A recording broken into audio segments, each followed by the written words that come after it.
என்ன நீங்கள் சப்ஸ்கிரைப் பண்ணலாம், சப்ஸ்கிரைப் பண்ணி கிளிக் பண்ணி பக்கத்தில் இருக்கிற பெல் ஐக்கானையும் கிளிக் பண்ணிங்க. எங்களோட வீடியோ ஃபஸ்ட்டு பார்க்கலாம். இன்றைக்கி என்ன ரெசிபி அப்படின்னு பார்த்தீங்கன்னா துவரம் பருப்பு கடையல். ஸோ அதுக்கு 100 கிராம் துவரம் பருப்பு எடுத்திருக்கேன். 1 டம்ளர் தண்ணி வந்து குக்கரில் ஆட் பண்ணியிருக்கேன். அது கூட 3 சின்ன வெங்காயம், 1 வெள்ளைப்பூடு ஆட் பண்ணிக்கோங்க. ஸோ இது எல்லாத்தையுமே நம்ம வந்து குக்கரில் வைக்க போகிறோம். குக்கரில் வந்து 3 விசில் வச்சுக்கோங்க. இது கூட கொஞ்சம் மஞ்சத்தூள் ஆட் பண்ணிக்கோங்க. குக்கரில் வந்து 3 விசில் வச்சுக்கோங்க. ஸோ 3 விசில் வந்துருச்சு. இப்போ நான் திறக்க போகிறேன். ஸோ 3 விசில் வந்துருச்சு.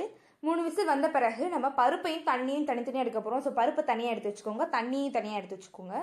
ஸோ தண்ணியை வடிகட்டி வச்சுக்கோங்க. ஸோ இப்போ பருப்பை வந்து நல்லா கரண்டியை வச்சு மசிச்சு விடுங்க.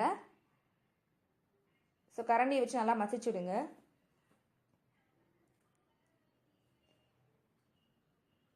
அதுக்கப்புறம் ஒரு கடாயில் எண்ணெய் ஊற்றிக்கோங்க. எப்போதும் நம்ம தாளிக்கிறதுக்கு யூஸ் பண்ணுற கடுகு தான் யூஸ் பண்ண போகிறோம். ஸோ கடுகையும் ஆட் பண்ணிக்கோங்க. எண்ணெய் காஞ்ச பிறகு கடுகு ஆட் பண்ணிக்கோங்க. கடுகு ஆட் பண்ண பிறகு ஒரு காஞ்ச மிளகாவை 2ஆக பிச்சு போடுங்க. ஸோ அதையும் கடுகோடு ஆட் பண்ணிக்கோங்க. சின்ன வெங்காயம் 3 சின்ன வெங்காயம் கட் பண்ணிக்கோங்க. கூட கருவேப்பிலையும் ஆட் பண்ணிக்கோங்க. ஸோ இதெல்லாம் பொரிஞ்ச பிறகு நம்ம பருப்பில் ஆட் பண்ணிக்கலாம். ஸோ இப்போ நல்லா பொரிஞ்சிருச்சு. நான் பருப்பில் ஆட் பண்ணிக்கிறேன். ஆட் பண்ணிவிட்டு இதை நல்லா மிக்ஸ் பண்ணிடுங்க. ஸோ இப்போ மிக்ஸ் பண்ணியாச்சு. இப்போ இது கூட நம்ம உப்பு ஆட் பண்ண போகிறோம். உப்பு உங்களுக்கு எவ்வளோ தேவையான அளவோ அந்த அளவுக்கு உப்பு ஆட் பண்ணிக்கோங்க. ரொம்ப சிம்பிளான டிஷ் தான். கண்டிப்பாக நீங்கள் வீட்டில் ட்ரை பண்ணி பாருங்கள். உடம்புக்கு ரொம்ப சத்தானது. எங்கள் சேனல் பிடிச்சா சப்ஸ்கிரைப் பண்ணுங்கள். தேங்க்யூ.